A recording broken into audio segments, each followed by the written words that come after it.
Enéas, eu queria saber, quando o senhor faz essas críticas aos meios de comunicação, por falta de responsabilidade, o senhor diz que, na eventualidade de ser presidente, usaria de mecanismos, quer dizer, eu queria entender... Mecanismos jurídicos. Que mecanismos são esses? Hoje a Constituição não prevê nenhum tipo de intervenção, a imprensa é livre no país, e eu queria saber se o senhor batalharia para criar algum tipo de mecanismo de controle dos meios de comunicação. Vamos lá. Hoje mesmo eu estive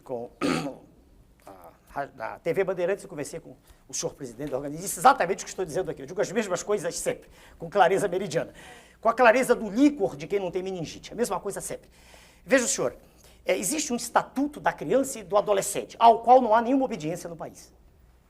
Existem tentativas as mais escabrosas de tirar vantagem do menor abandonado.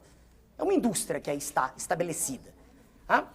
Então, é perfeitamente possível, usando a lei, tendo inteligência e vontade de ação firme, conversar com diretores dos meios de comunicação e mostrar a eles que é possível, ainda mais estando na presidência da República, com o poder que a lei confere, e tendo um Congresso que naturalmente estará afinado. E eu lhe digo por que estará afinado. Eu digo já. Imagine o senhor que, tendo 1 minuto no horário eleitoral gratuito, eu chegue a ser eleito. Imagine o senhor, apenas como exercício de raciocínio. Eu terei mostrado de forma inequívoca a toda a imprensa brasileira que tudo que é transmitido todos os dias não é o que a população quer.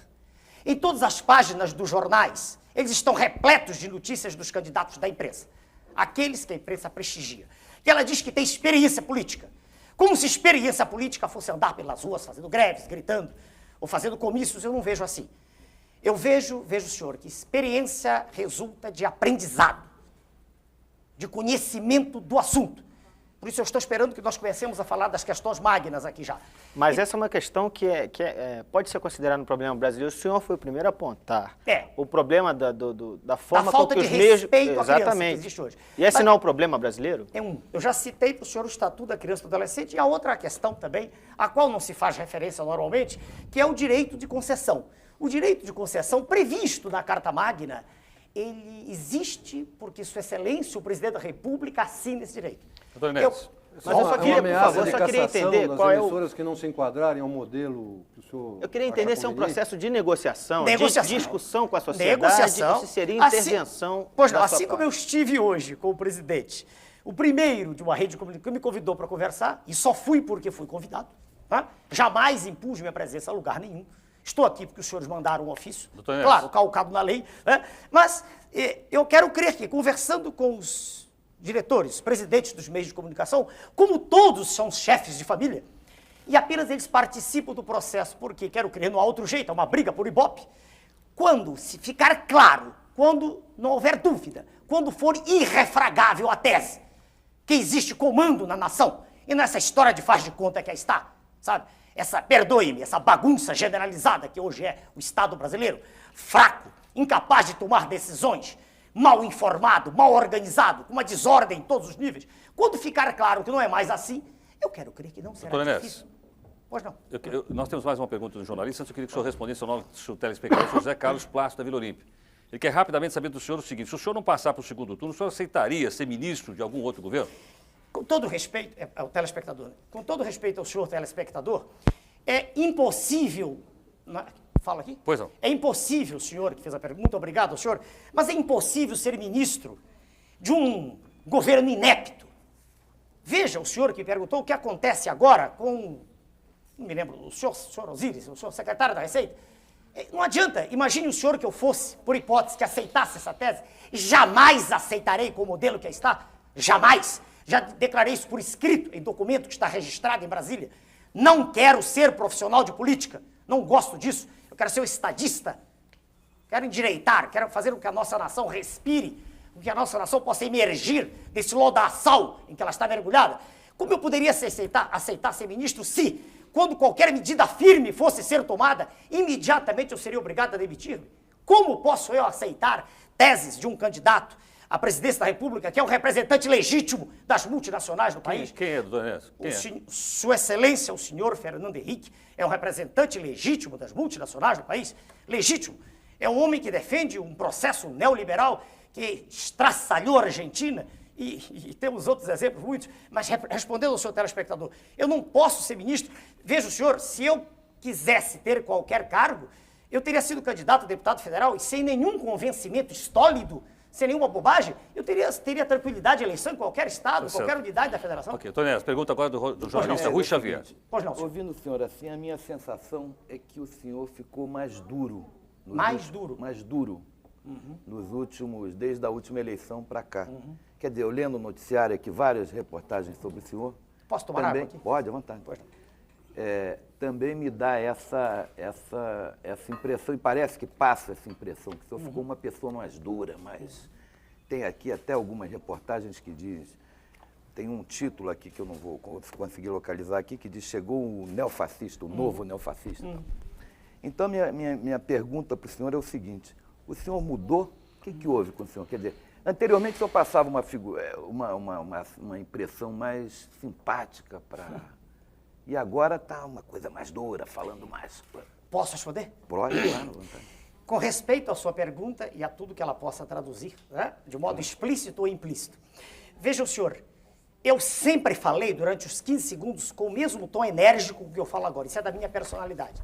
Eu não sou homem de meias palavras. Eu tenho clareza no que penso e no que digo. Não tenho dissociação cérebro-língua, nem nenhuma dificuldade de articular o meu pensamento. Aprendi a falar e escrever corretamente. Naquela época eu tinha um tempo pequeno, então grande parte das pessoas, incluídos jornalistas também, não conseguiam entender o que eu dizia. E achavam engraçada a frase final do Dom Menezes. Muitos achavam que eu estava brincando, querendo ser deputado mais à frente, ou um cargo. Surpreendi todos quando não fui candidato a nada, porque eu não quero, não preciso disso. Sou médico, sou professor de cardiologia, tenho do que viver. Eu não fiquei mais duro. A conversa agora está sendo mais demorada. É possível agora o senhor acompanhar com mais tranquilidade, e todos que me ouvem, não só agora a forma, mas o fundo, o conteúdo do que está sendo dito. Eu falei em fevereiro de 1991, não sei se o senhor assistiu ao pronunciamento, uma hora inteira em cadeia nacional, e disse coisas extremamente duras. Eu fui o primeiro presidente de partido político que teve coragem de pedir a sua excelência, o presidente Collor, que renunciasse naquela ocasião. Pela desgraça a que ele estava lançando a nação. Em que? A que ele estava lançando. O senhor votou nele no segundo turno? Não, eu não leio meu voto, por favor. Por favor, não acredito nesses senhores que estão. Então, veja bem, naquela ocasião eu falei uma hora inteira. O senhor anulou o voto? Anulei com tranquilidade, mas por que não? A Constituição me permite. Se eu não acredito em A, B, C e D, por que eu tenho que votar em algum deles? Por que eu tenho que dizer... Em branco? Não, em branco eu sei que há processos de fraude, todo mundo sabe disso. Isso é notório no país. E o voto em branco permite que aqui ou acolá, no meio do trajeto, alguém põe, eu anulo o voto, por que não?